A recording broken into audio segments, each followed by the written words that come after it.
પંચમહાલ જિલ્લામાં ડીએપી ખાતરની સર્જાઈ ભારે અછત. છેલ્લા 2 મહિનાથી ખાતર લેવા માટે આવતા ખેડૂતો ધક્કા ખાવા માટે મજબૂર બન્યા. ડીએપી ખાતર ન હોવાથી ખેડૂતોને એનપીકે ખાતરનું નામ અપાઈ રહ્યું છે. નામનું જે ખાતર છે આપવામાં આવી રહ્યું છે. ખાતરની કંપનીઓમાંથી જ ડીએપી ખાતર ન આવતું હોવાનું સામે આવ્યું. રવિ સિઝનના પાકના વાવેતરનો સમય હોવાથી ડીએપી ખાતરની ખેડૂતોને છે જરૂર. જિલ્લાભરમાં માંગ વધુ હોવા છતાં ડીએપી ખાતર ન મળતા ખેડૂતો મુશ્કેલીમાં મુકાયા છે. વહેલી તકે ખાતરનો જથ્થો પૂરો પાડવા ખેડૂતોએ સરકાર સામે માંગ કરી છે. કિસાન કોંગ્રેસના ચેરમેન પાલ આંબલિયાના ભાજપ પર પ્રહાર. કહ્યું કે કૃષિ મંત્રી સરકારના મુખ્ય પ્રવક્તા. ડિબેટમાં બેસતા તમામ પ્રવક્તાઓ હળાહળ જૂઠું બોલે છે. જે લોકો કહે છે કે ખાતરની નેનો બોટલ ફરજિયાત નથી, તે હળાહળ જૂઠ છે.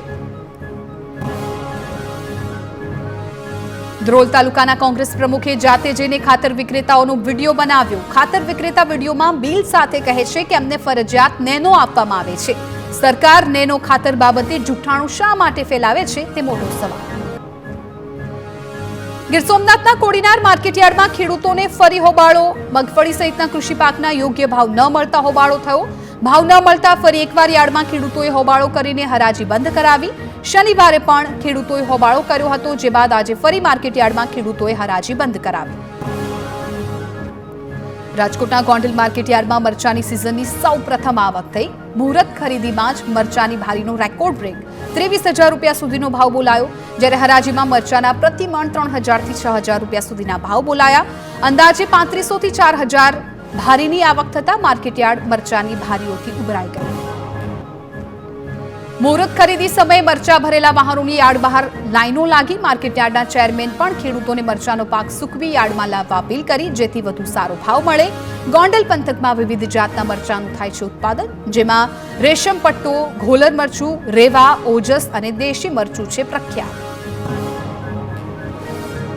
દેશભરમાં ગોંડલના લાલ ચટાક તીખા મરચાની છે માંગ. સૌરાષ્ટ્રભરમાંથી આવતું મરચું વિદેશમાં પણ એક્સપોર્ટ થાય છે. રાજસ્થાન, કર્ણાટક, યુપી, કેરળ અને દિલ્હી સહિતના રાજ્યોમાંથી પણ વેપારીઓ મરચાની ખરીદી કરવા પહોંચે છે ગોંડલ માર્કેટયાર્ડમાં. ધરોઈની ડાબા કાંઠા કેનાલમાં સિંચાઈ માટે પાણી છોડવામાં આવ્યું છે. કેનાલમાં અંદાજે 50 ક્યુસેક પાણી છોડવામાં આવ્યું. પાણી છોડાતા રવિ સિઝનના પાકને રાહત મળશે. હિંમતનગર, ઈડર અને વડાલીના 93 જેટલા ગામડાઓને ફાયદો થશે. જૂનાગઢમાં જિલ્લા ખરીદ વેચાણ સંઘની યોજાઈ ચૂંટણી. સતત 8મી વાર જિલ્લા ખરીદ સંઘના પ્રમુખ બિનહરીફ ચૂંટાયા. પ્રદેશ ભાજપે મોકલેલા વ્હીપથી લક્ષ્મણ યાદવ પ્રમુખ અને જયેશ ગુંદાનિયા ઉપપ્રમુખ પદે બિનહરીફ ચૂંટાયા. ગુજરાત રાજ્ય સરકારી સંઘના ડિરેક્ટર તરીકે ડોલર કોટેચા પણ બિનહરીફ ચૂંટાયા. રાજ્યમાં ઠંડી અંગે હવામાન વિભાગની આગાહી. આગામી 7 દિવસ વાતાવરણ સૂકું રહેશે. 2 દિવસ પછી તાપમાનમાં 2 થી 3 ડિગ્રીનો ઘટાડો થશે.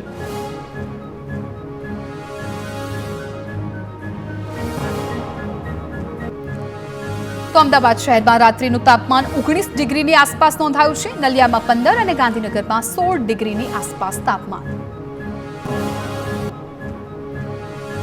રાજ્યમાં હાલ સામાન્ય કરતા 2 થી 3 ડિગ્રી તાપમાન વધુ. 2 દિવસ બાદ તાપમાનમાં ઘટાડો થશે. 4 દિવસ બાદ ફરી 2 ડિગ્રી તાપમાન વધશે. ઉત્તર ભારતીય પ્રદેશ તરફથી પવન ફૂંકાવાને કારણે હજુ ઠંડીની લહેર નહીં. સુરતના પાંડેસરા વિસ્તારમાં ઝોલાચાપ તબીબોનું કારસ્તાન સામે આવ્યું છે. પાંડેસરા વિસ્તારમાં 2 બોગસ ડોક્ટરોએ જનસેવા મલ્ટી સ્પેશિયાલિટી હોસ્પિટલ શરૂ કરી દીધી. બોગસ તબીબો સામે વગર ડિગ્રીએ પ્રેક્ટિસ કરવાનો અને સંચાલક સામે 2022માં દારૂની હેરાફેરી નોંધાઈ ચૂક્યો છે ગુનો. તો બોગસ ડોક્ટરે હોસ્પિટલના ઉદ્ઘાટન કાર્ડમાં કમિશનર અને ક્રાઇમ જેસીપીના હાથ પગ બાંધી મોઢે પ્લાસ્ટિક. મહત્વપૂર્ણ છે કે જે બોગસ ડોક્ટરો હોસ્પિટલનું ઉદ્ઘાટન કાર્ડમાં કમિશનર અને ક્રાઇમ જેસીપીનું નામ પણ છાપ્યું, જેની અધિકારીઓને જાણ પણ ન હતી. હોસ્પિટલ શરૂ કરતા પહેલા જિલ્લા અધિકારીને લેખિત જાણ કે ઓનલાઈન રજીસ્ટ્રેશન પણ ન કરાવ્યું. હોસ્પિટલની જગ્યાએ વર્ષોથી થિયેટર હતું, તે જગ્યાએ 15 દિવસમાં જ હોસ્પિટલ ઊભી કરી હોવાનો ખુલાસો. બોગસ તબીબોની હોસ્પિટલનો ખુલાસો થતા તંત્ર દોડતું થયું છે. પોલીસે તમામ આરોપીઓની અટકાયત કરી. ફાયર વિભાગે હોસ્પિટલને તાળા મારી સીલ કરી. હોસ્પિટલ માટેની જરૂરી મંજૂરી ન હોવાનું સામે આવતા કાર્યવાહી કરાઈ. અમદાવાદના ખ્યાતિ હોસ્પિટલ કાંડની તપાસ ક્રાઇમ બ્રાન્ચને સોંપાઈ 7 દર્દીઓને જાણ બહાર એન્જિયોપ્લાસ્ટી કરાતા 2 લોકોના થયા હતા મોત. ખોટી રીતે એન્જિયોપ્લાસ્ટી કરનાર ડોક્ટરની કરાઈ છે ધરપકડ. ખ્યાતિ હોસ્પિટલ સામે પીડિતોનો સતત આક્રોશ. એએમસીના સફાઈ કામદારનું ઓપરેશન બાદ થયું હતું મોત. મૃત્યુ પામનાર વ્યક્તિના દીકરાનું ખ્યાતિ હોસ્પિટલ પર આક્રંદ. ડોક્ટર પ્રશાંત વજીરાણીએ ઓપરેશન કર્યાનો પરિવારનો દાવો. પૂર્વ કોર્પોરેટરના પુત્રનું હુમલામાં મોત બાદ ડીસીપી એસીપી કક્ષાના અધિકારીઓએ એસએસજી હોસ્પિટલની મુલાકાત લીધી. પોલીસ મથક અને હોસ્પિટલમાં મોટી સંખ્યામાં સ્થાનિકો અને પરિવારના લોકો એકત્ર થયા. હત્યાની ઘટનાના શહેરમાં ઘેરા પ્રત્યાઘાત પડ્યા. ભાજપના પૂર્વ કોર્પોરેટરના પુત્રનું સારવાર દરમિયાન મોત બાદ સ્થાનિકો વેફર્યા. આરોપીને જે ગાડીમાં લઈ જવાતો હતો તે ગાડી પર સ્થાનિકોએ પથ્થરમારો કર્યો. ન્યાયની માંગણી સાથે ગઈકાલે મોડી રાતથી પરિવારજનો અને ભાજપના નેતાઓના પોલીસ સ્ટેશન પર ધામા. વડોદરા ભાજપના પૂર્વ કાઉન્સિલરના પુત્રની હત્યાનો મુદ્દો. મૃતકના સગાએ પોલીસ અધિકારીઓને બંગડી પહેરી લેવા કહ્યું. મૃતકના સગાઓએ પોલીસ સ્ટેશન ખાતે આક્રોશ વ્યક્ત કર્યો. હાઈરે પોલીસ હાઈના નારા સાથે પોલીસનો વિરોધ કર્યો. અમદાવાદના કાગડાપીઠમાં યુવકની હત્યા કરનાર 2 આરોપીની ધરપકડ. પોલીસે એક સગીર સહિત 2 આરોપીને ઝડપ્યા. ઝડપાયેલા આરોપીઓ ધરાવે છે ગુનાહિત ઇતિહાસ. આરોપીઓ વિરુદ્ધ અગાઉ પણ નોંધાયેલા છે પ્રોહિબિશનના ગુના. હજુ મુખ્ય આરોપી પોલીસ પકડથી દૂર. અમદાવાદના કાગડાપીઠ વિસ્તારમાં આવેલા ન્યૂ ક્લોથ માર્કેટ 4 રસ્તા પાસે મૃતકના પરિવારજનોએ વિરોધ નોંધાવ્યો. મોટી સંખ્યામાં લોકોએ રસ્તા પર બેસીને મૃતક યુવક માટે ન્યાયની માંગ કરી. કાગડાપીઠમાં યુવકની હત્યા મામલે પીઆઈ સસ્પેન્ડ. કાગડાપીઠ પોલીસ સ્ટેશનના પીઆઈ એસએ પટેલને સસ્પેન્ડ કરવામાં આવ્યા. 2 દિવસ અગાઉ મારામારીની ફરિયાદ બાદ યોગ્ય કાર્યવાહી ન કરતા કાર્યવાહી થઈ. બિલ્લા નામના બુટલેગર અને તેના સાગરીતોએ નાનકો ઠાકોરની કરી છે હત્યા. અમદાવાદ શહેર ડીઓની હેઠળના 140 પ્રવેશ રદ કરવા સૂચના. ખોટા દસ્તાવેજો રજૂ કરી મેળવેલા પ્રવેશો રદ કરાશે. આરટીઈના નિયમ મુજબ શહેરી વિસ્તારમાં આવક મર્યાદા 1.5 લાખથી વધુ ન હોવી જોઈએ. વાલીઓએ ખોટા દસ્તાવેજો રજૂ કરી પ્રવેશ મેળવ્યો હોવાનું સામે આવ્યું. કેટલાક વાલીઓએ ઇન્કમટેક્સના આધારો છુપાવ્યા હતા. દાહોદના જમીનના નકલી એને કેસમાં કાર્યવાહી. પોલીસે જમીન દલાલ સહિત 6 લોકોની ધરપકડ કરી. 106 સર્વે નંબરમાં નકલી હુકમની તાલુકા પંચાયતે નોંધાવી હતી ફરિયાદ. તપાસમાં પુરાવા મળતા વધુ 6 શખ્સોની ધરપકડ કરવામાં આવી. પાટણમાં રેગિંગની ઘટના બાદ રાજ્યભરની મેડિકલ કોલેજમાં વિદ્યાર્થીઓની સુરક્ષા પર સવાલ. રાજકોટની પીટીયુ મેડિકલ કોલેજ ખાતે ચવનાઈનું રિયાલિટી ચેક. કોલેજ કેમ્પસમાં લગાડવામાં આવ્યા છે પોસ્ટર્સ. એન્ટી રેગિંગ અંગે જનજાગૃતિ ફેલાવતા પોસ્ટરો લગાવવામાં આવ્યા. કોલેજ દ્વારા પહેલા વર્ષે જ રેગિંગને લઈને જનજાગૃતિ ફેલાવવામાં આવી. કોલેજના સ્ટુડન્ટ યુનિયન અને વિદ્યાર્થીઓ માટે એન્ટી રેગિંગ હેલ્પલાઇન નંબર જાહેર કરવામાં આવી છે. વિદ્યાર્થીઓએ કહ્યું કે રાજકોટનું વાતાવરણ ખૂબ જ સારું છે. સિનિયર વિદ્યાર્થીઓ ભાઈચારાથી જુનિયરની સમસ્યાઓ સાંભળે છે અને તેનું નિરાકરણ લાવે છે.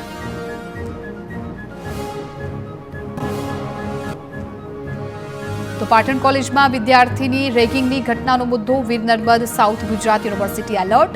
દક્ષિણ ગુજરાતની 300 કોલેજોને સૂચના આપવામાં આવી. અલગ અલગ 27 વિભાગોને પણ સૂચના અપાઈ. મેડિકલ કોલેજ અને પેરામેડિકલ કોલેજને ખાસ સૂચના. યુનિવર્સિટીમાં વિદ્યાર્થીઓના પ્રશ્નોને લઈને કમિટી બનાવવામાં આવી.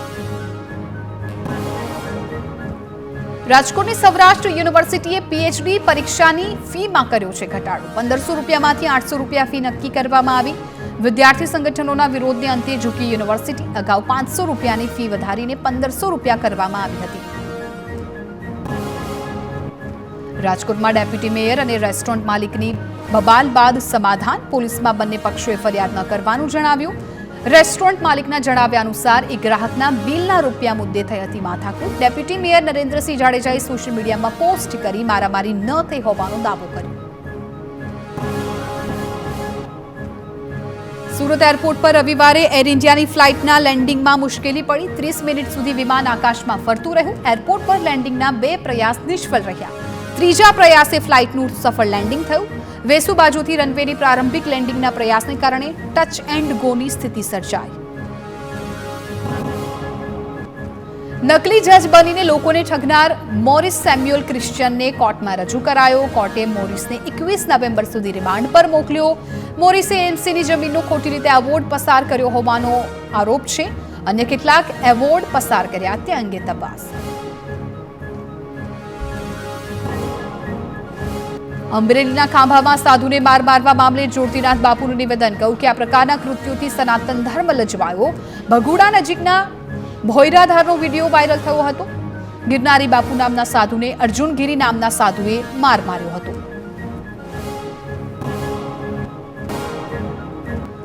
અમરેલીના રાજુલા પંથકમાં ફરી હાઈવે પર સિંહ આવી ચડ્યા.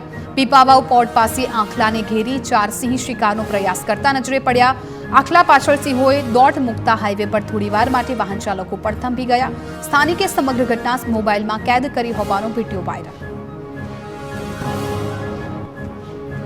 રાજુલા તાલુકાના કોવાયામાં પણ ફરી સિંહોની લટાર જોવા મળી. વહેલી સવારે 5 સાવજો જાહેર રોડ પર આવી જતા સ્થાનિકો બે ઘડી થંભી ગયા. કોવાયા ગામ આસપાસ સિંહોની અવરજવર વધતા ગ્રામજનોમાં ભયનો માહોલ ફેલાઈ ગયો. રાજકોટ ઉપલેટામાંથી દીપડો પકડાયો છે. ઉપલેટાના ગ્રામ્ય વિસ્તારોમાં ખેડૂતો અને પશુપાલકોને રંજાડતો દીપડો પાંજરે પુરાતા સ્થાનિકોને હાશકારો. ફોરેસ્ટ વિભાગે દીપડાને એનિમલ હોસ્ટેલમાં છોડી મૂક્યો. સુરતના નાના વરાછા વિસ્તારમાં સ્થાનિકોનો હોબાળો. રાશન કાર્ડમાં કેવાયસી અપડેટ કરવા માટે લોકોની લાંબી કતારો લાગી. લોકોનો આક્ષેપ છે કે એજન્ટો 100 રૂપિયા લઈ ફોર્મ ભરે તો તરત વારો આપે તેવો આરોપ લગાવ્યો. અધિકારીઓ દ્વારા સંતોષકારક જવાબ ન આપવામાં આવતો હોવાનો પણ આરોપ. મોરબીના 75 રોડ પર સ્થાનિક લોકોએ કર્યો ચક્કાજામ. શ્યામ પાર્ક 1 નંબરની સોસાયટીમાં રોડ મંજૂર થવા છતાં કામ શરૂ ન થતા સ્થાનિકોનો વિરોધ. અનેક જગ્યાએ રજૂઆત કરવા છતાં કામ ન થતા સ્થાનિકોમાં રોષ. જૂનાગઢના સાસણગીરમાં ઇકો ઝોનના વિરોધમાં ખેડૂતોએ ટ્રેક્ટર અને બાઇક રેલી યોજી. વન વિભાગની કચેરીને આવેદનપત્ર આપી ઇકો ઝોન નાબૂદ કરવા ખેડૂતોની માંગ. વાંધા અરજીનો સમયગાળો પૂરો થવાના દિવસે ખેડૂતોએ કરી માંગણી. ઇકો ઝોન નાબૂદ નહીં કરાય તો ઉગ્ર આંદોલન કરવાની આપી ચીમકી. ભાવનગરના પાલીતાણામાં શહેરીજનોનું સ્વાસ્થ્ય ખતરામાં મુકાયું. શહેરની સૌથી મોટી ખારો નદીમાં ડ્રેનેજના દૂષિત પાણીનો કરાઈ રહ્યો છે નિકાલ. નદીના દૂષિત પાણીનો સિંચાઈમાં ઉપયોગ કરતા ખેતીને પણ મોટું નુકસાન પહોંચ્યું. સિંચાઈ વિભાગે રજૂઆત કરી હોવા છતાં પાલિકા કોઈ પગલાં ન ભરતી હોવાનો આક્ષેપ. ભરૂચના અંકલેશ્વર નજીક હાઈવે પર ટ્રાફિક જામના દ્રશ્યો. સુરત તરફ જતી લેનમાં વાલિયા ચોકડી નજીક ટ્રાફિક જામ. 5 કિલોમીટર લાંબો ટ્રાફિક જામ થતા વાહન ચાલકો પરેશાન. બનાસકાંઠાના અરંટવામાં કાર્યક્રમમાં ગેનીબેન ઠાકોર અને માવજી પટેલ એક મંચ પર જોવા મળ્યા. મતગણતરી પહેલા જ ફોટો વાયરલ થતા ચર્ચાનો માહોલ. ચૌધરી સમાજના સામાજિક પ્રસંગમાં ભાજપ અને કોંગ્રેસના નેતાઓ ભેગા થયા હતા. વિરમગામના ધારાસભ્ય હાર્દિક પટેલનું પોસ્ટર સોશિયલ મીડિયા પર વાયરલ. ધારાસભ્ય અલાઉદ્દીનનો જાદુઈ ચિરાગ લઈને નથી બેઠા તેવા લખાણ સાથેના પોસ્ટરે ચર્ચા જગાવી. વિરમગામમાં દબાણ હટાવવા સમય બાદ પોસ્ટર સોશિયલ મીડિયા પર વાયરલ થયું છે. દબાણ હટાવવા જાહેર જનતાને સહકાર આપતો સંદેશ ધારાસભ્યએ આપ્યો. નર્મદા જિલ્લાના સાંસદ મનસુખ વસાવાએ મુખ્યપ્રધાન ભૂપેન્દ્ર પટેલને પત્ર લખ્યો. મનરેગાની ટેન્ડર પ્રક્રિયામાં થઈ રહેલી ગેરરીતિનો પત્રમાં ઉલ્લેખ કર્યો. મનરેગા યોજનામાં નેતાઓ અને અધિકારીઓ પોતાની માનીતી એજન્સીઓને કામ સોંપી દેતા હોવાનો પણ આક્ષેપ. બજારથી ઓછા ભાવે ટેન્ડર ભરી એજન્સીઓ ગુણવત્તા વગરનું કામ કરતી હોવાની ફરિયાદ. સુરેન્દ્રનગરમાં ખાણ ખનીજ વિભાગનો ક્લાર્ક લાંચ લેતા ઝડપાયો. ખનીજ કામ કરવા માટે મોટી લાંચ માંગી હોવાનું સામે આવ્યું. લાંચની રકમ લેતી વખતે જ એસીબીએ ક્લાર્કને રંગે હાથ ઝડપી પાડ્યો.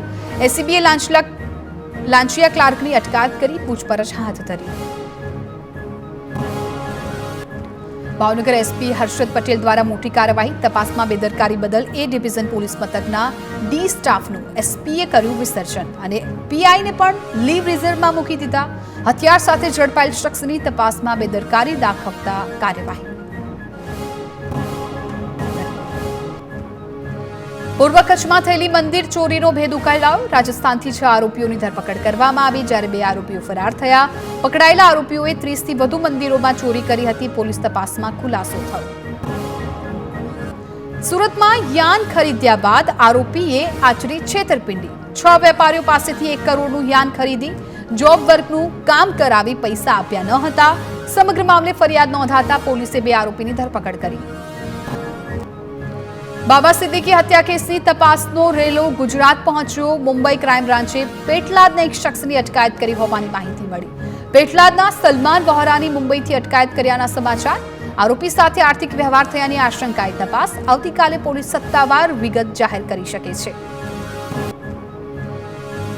ગીર સોમનાથમાં ઇલેક્ટ્રિક વાહનમાં આગ લાગી. ઉના દેલવાડા રોડ પર 4 થાંભલા પાસે બનાવ બન્યો. આગ લાગવાનું કારણ અકબંધ, જોકે સમગ્ર વાહન આગમાં બળીને ખાક. સુરતના ઉધનામાં ક્રેન સર્વિસના ગેરેજમાં આગ લાગી. બંધ ગેરેજની અંદર શનિવારે મધરાત્રે એકાએક શોર્ટ સર્કિટ થતા આગ લાગી હતી, જેના કારણે મોટા પાયે નુકસાન પહોંચ્યું. ફાયર વિભાગે ભારે જહેમત બાદ આગ પર કાબુ મેળવ્યો. ગેરેજ બંધ હોવાને કારણે સદનસીબે જાનહાનિ ટળી.